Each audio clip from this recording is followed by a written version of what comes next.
Hello everyone, welcome back to Rani BSc learning. और आज हम पढ़ने वाले हैं बीएससी सेकेंड ईयर की मैथमेटिक्स माइनर में चैप्टर 10, जिसका नाम है चेंज ऑफ वेरिएबल। इसका मैं ये वाला बहुत आईएमपी क्वेश्चन कराने जा रही हूँ, जो कि एग्ज़ाम में 2025 में ही आया था। तो देखिए, स्टार्ट करते हैं। अगर आपको वीडियो पसंद आए तो वीडियो को एक लाइक ज़रूर करना।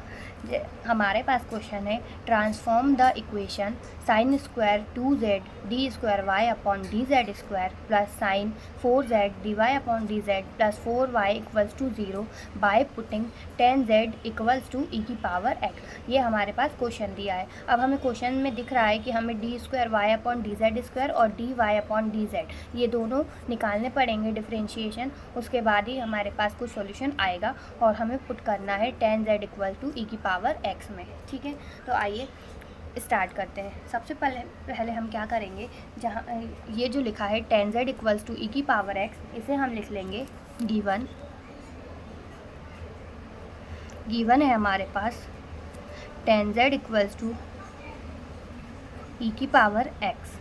ठीक है, अब इसके बाद जब हम इसका d Y upon D x निकालेंगे तो हम z के रिस्पेक्ट में निकाल रहे हैं, मतलब x के रिस्पेक्ट में z का निकाल रहे हैं, इसलिए हमारे पास क्या आ जाएगा, सेक स्क्वायर z, 10z का क्या हो जाएगा, सेक स्क्वायर z, और अपॉन इधर पर आ जाएगा z डी जेड अपॉन में डी एक्स, क्योंकि हम डी एक्स के रिस्पेक्ट में निकाल रहे हैं तो डी जेड का भी होगा, और इक्वल्स टू में हमारे पास आ जाएगा ई की पावर x। ठीक है, और जिसको हमने क्या माना है 10z। ई की पावर x हमारे पास क्या दिया हुआ है, 10z के इक्वल में दिया हुआ है, तो हम ई की पावर x को 10z लिख सकते हैं। अब हम क्या करेंगे, यहाँ से dz अपॉन dx लिखते हैं, और ये 10z जो है 10z के अपॉन में आ जाएगा सेक स्क्वायर z। तो जब हम इसको सॉल्व करेंगे तो हमारे पास आएगा, यहाँ पे मैं आपको बताती हूँ, जब हम इसको सॉल्व करेंगे, देखिए यहाँ पे 10z upon sec square z है, तो हम 10z को हम लिख सकते हैं साइन z अपॉन में कॉस z, ये लिख सकते हैं। और इनटू 1, यहाँ पे अगर हम माने 1 अपॉन सेक स्क्वायर है तो हम इसे लिख सकते हैं कॉस स्क्वायर z। ठीक है, जब यहाँ से कॉस से एक कॉस कैंसिल होगा तो हमारे पास आ जाएगा साइन z और कॉस z। ठीक है, अब आपको यहाँ से पता चल रहा होगा कि ये साइन 2a का फॉर्मूला है। अगर हम यहाँ पे 2 ऐड कर देते हैं, यहाँ पे अगर हम 2 साइन z कॉस z कर देंगे तो ये हमारे पास हो जाएगा साइन 2z। ठीक है, तो अब हम क्या करते हैं, यहाँ पे इंटू करा देते हैं 2 का। ठीक है, अगर हम यहाँ पे 2 का इंटू कराते हैं तो हमें यहाँ पे 2 का डिवाइड भी करना पड़ेगा, क्योंकि ये रूल है मैथमेटिक्स का कि अगर हम इंटू कर रहे हैं तो हमें डिवाइड भी करना पड़ेगा। तो अब हम क्या, इसको हम क्या लिख सकते हैं, ये तो ऊपर बन गया 2 साइन साइन 2a का फॉर्मूला, तो यहाँ से हमारे पास आ जाएगा साइन 2z, और इसके अपॉन में यहाँ 1/2 ये वाला। ठीक है, तो ये हो गया हमारा d Y upon D x d z upon D x, ये हमारे पास आ गया 1/2 साइन 2z। ठीक है, अब हम क्या करेंगे, इसी को एक बार पलट के लिख लेंगे, क्योंकि dx अपॉन dz में हमें एक बार वैल्यू में ज़रूर चाहिए। ठीक है, तो ये हमारे पास हो जाएगा। अब देखिए हमारे पास यहाँ पे हमारे पास है dy अपॉन dz, इसकी वैल्यू हमें निकालनी पड़ेगी। उसके बाद जब हम इसका डबल डिफ्रेंशिएशन करेंगे तो हमारे पास वैल्यू आ जाएगी d square Y upon D Z square की। तो सबसे पहले हम dy अपॉन dz कैसे निकालेंगे, नाउ अब हम लिखते हैं, नाउ हमारे पास है dy अपॉन dz, इसको हम कैसे निकाल सकते हैं, तो हमने पढ़ा है चेन रूल से कि हम यहाँ पे dy अपॉन में dx और यहाँ पे इंटू करके dx अपॉन में dz, अगर ऐसा लिख दे तो ये वापस अगर कट के dy अपॉन dz बच जाएगा, तो हमारे पास आएगा dy अपॉन dz और dx अपॉन dz, दो चीज़ें आई। अब हमें पता है कि जब ये जो हमारे पास वैल्यू है, इसको अगर हम उल्टा कर देते हैं तो हमें dx अपॉन dz की वैल्यू मिल जाएगी। अब हम क्या कर सकते हैं, यहाँ पे हम लिखें अगर dy अपॉन dx, क्योंकि ये वैल्यू हमारे पास नहीं है, लेकिन dz अपॉन dx अगर इसको हम उल्टा कर दें तो हमारे पास आ जाएगा 2 अपॉन में साइन 2z, ये वैल्यू हमारे पास है। ठीक है, तो हमें यहाँ से dy अपॉन dz की वैल्यू मिल गई है, जो कि हमारे पास ये आई है। अब हम क्या करें, अगर हम यहाँ से अगर हम y को कैंसिल कर दें, अगर हम यहाँ से y को कैंसिल कर दें तो हमारे पास d अपॉन डी जेड की वैल्यू भी आ जाएगी, जो कि आएगी d अपॉन डी एक्स और 2 साइन 2z। ये वैल्यू हमारे पास आ गई। अब हम क्या करेंगे, अब हमें निकालना है, ये हमने dy अपॉन डी जेड निकाल लिया जो कि हमें क्वेश्चन में चाहिए। अब हम निकालेंगे d square Y upon D Z square. तो अब हम लिखते हैं अगेन, हमें क्या निकालना है, डी स्क्वायर वाई अपॉन में डी जेड स्क्वायर। तो इसको हम क्या लिख सकते हैं, d y d z of d Y upon D z. तो अब हमारे पास ये दोनों वैल्यूज़ हैं, d अपॉन डी जेड की वैल्यू ये वाली है और dy अपॉन डी जेड की वैल्यू हमारे पास ये वाली है। ठीक है, तो अब देखिए हम क्या करते हैं। अब हमें डायरेक्टली बस वैल्यू पुट करनी है। dy अपॉन डी एक्स की वैल्यू हम ये लिख सकते हैं, तो ये पहले कांस्टेंट है तो इसे बाहर लिख लेते हैं, जो कि है 2 अपॉन में साइन 2z। और dy अपॉन डी एक्स लिख के हम क्या कर सकते हैं, dy अपॉन डी जेड की वैल्यू लिखनी है, तो अब हम ये वाली वैल्यू लिख देते हैं। तो हमारे पास ब्रैकेट के अंदर आ जाएगा 2 साइन 2z और इनटू में dy upon D x. I hope आप लोगों को ये वाली स्टेप समझ में आई होगी। क्या है देखिए, d अपॉन डी जेड की वैल्यू हमारे पास यहाँ से है, तो हमने dy dx 2 साइन 2z लिख दिया, और dy अपॉन डी जेड की वैल्यू हमने यहाँ से लिखी है, ये वाली वैल्यू। ठीक है, अब हम क्या करेंगे, इसका डबल डिफरेंशिएशन करना पड़ेगा हमें। अब देखिए, सबसे पहले ये वाली चीज़ तो कांस्टेंट में आ जाएगी, तो इसको हम एज इट इज़ लिख देते हैं 2 साइन 2z। अब हमें d by D x of करना है इस चीज़ का। तो अगर हम इसे फर्स्ट फंक्शन माने और इसे सेकंड फंक्शन माने, तो फर्स्ट फंक्शन, अब हम अगर मल्टीप्लाई वाला फार्मूला लगाते हैं तो first function as it is और D by D x of second. तो डी बाई डी एक्स अगर सेकेंड का करेंगे तो ये हो जाएगा हमारे पास D square Y upon D x square, फिर प्लस करके हमारे पास आ जाएगा सेकंड का डिफरेंशिएशन। अब first function as it is D by D x of second हो गया। अब प्लस करके हमें क्या करना है, plus second as it is D by D x of first. तो हम सेकेंड पहले ही एज इट इज़ अगर लिख दें, यहाँ पे d Y upon D x को पहले एज इट इज़ लिख दिया। अब हमें डिफरेंशिएशन करना है इसका, तो 1 अपॉन साइन 2z, अगर यहाँ पे 2 को हम कांस्टेंट मान लें तो यहाँ पे हमारे पास आ जाएगा इसका डिफरेंशिएशन 2 अपॉन में 2 को तो हमने कॉमन वो ले लिया, कांस्टेंट मान लिया, तो 1 अपॉन साइन 2z का हमारे पास क्या हो जाएगा, 1 upon sine square 2z, 1 upon sine square 2z। ये हो गया हमारे पास साइन स्क्वायर 2z। अब अगर हम साइन 2z का करते हैं तो हमारे पास आ जाएगा कॉस का 2z, और जब हम 2z का करेंगे तो हमारे पास आएगा इनटू में 2। तो यहाँ पे हम इनटू में 2 यहाँ पे लिख देते हैं। ठीक है, और dy अपॉन डी एक्स तो हमने लिख ही दिया था, जो कि इसका हो गया। अब हम करेंगे वापस से इसको, इस स्टेप को थोड़ा अच्छे से लिख लेते हैं। तो हमारे पास आ जाएगा,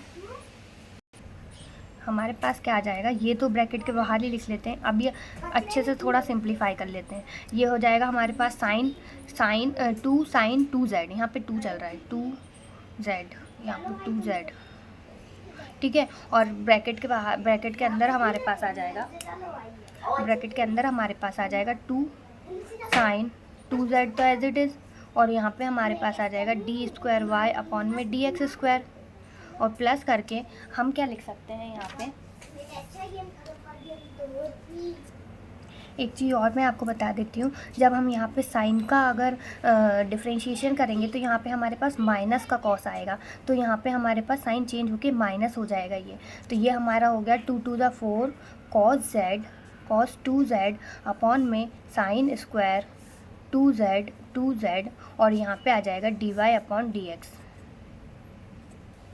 ठीक है, अब हम क्या करते हैं, अब इसका ये वाला जो 2 अपॉन साइन 2z है इसका अंदर मल्टीप्लाई करते हैं, तो हमारे पास आ जाएगा simply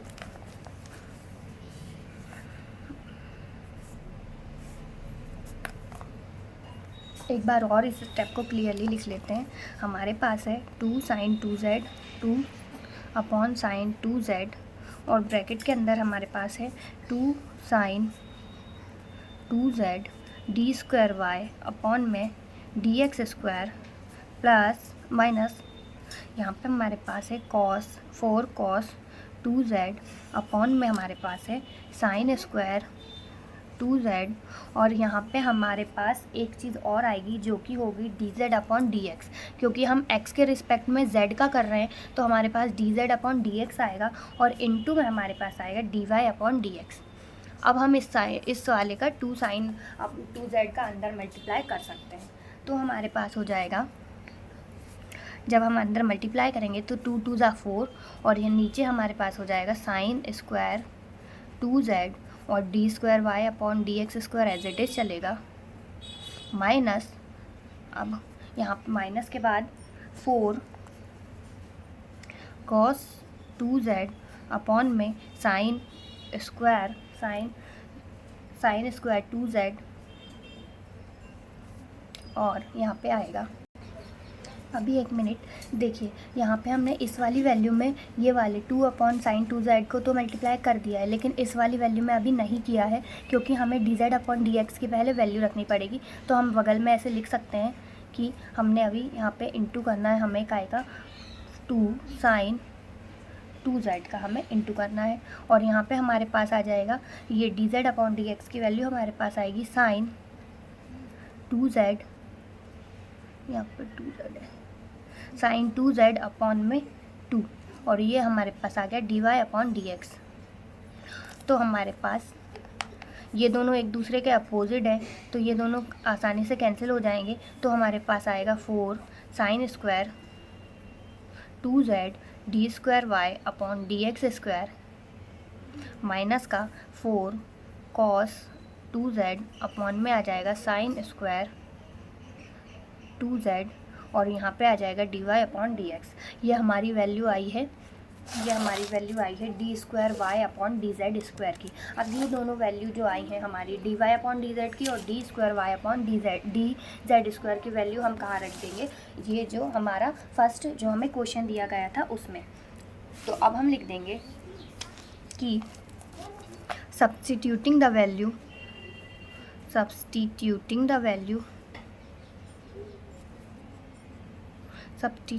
these values, the given equation becomes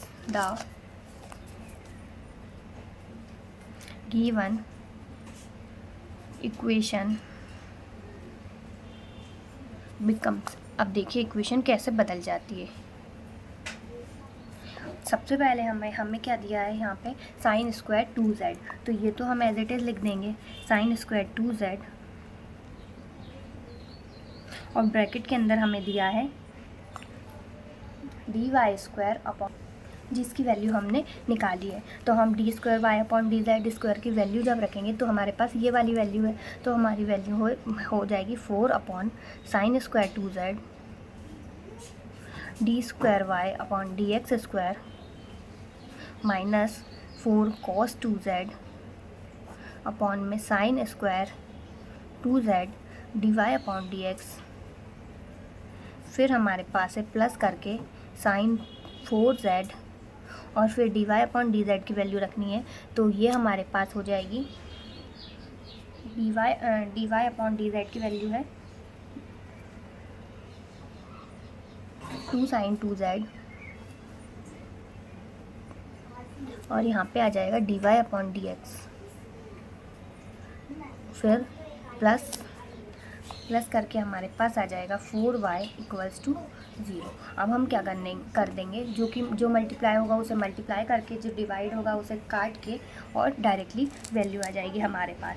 तो यहाँ से आप लोग देखिए, जब साइन स्क्वायर 2z जाएगा तो ये हमारे पास डायरेक्टली आ रहा है 4 d square Y upon D x square, ठीक है।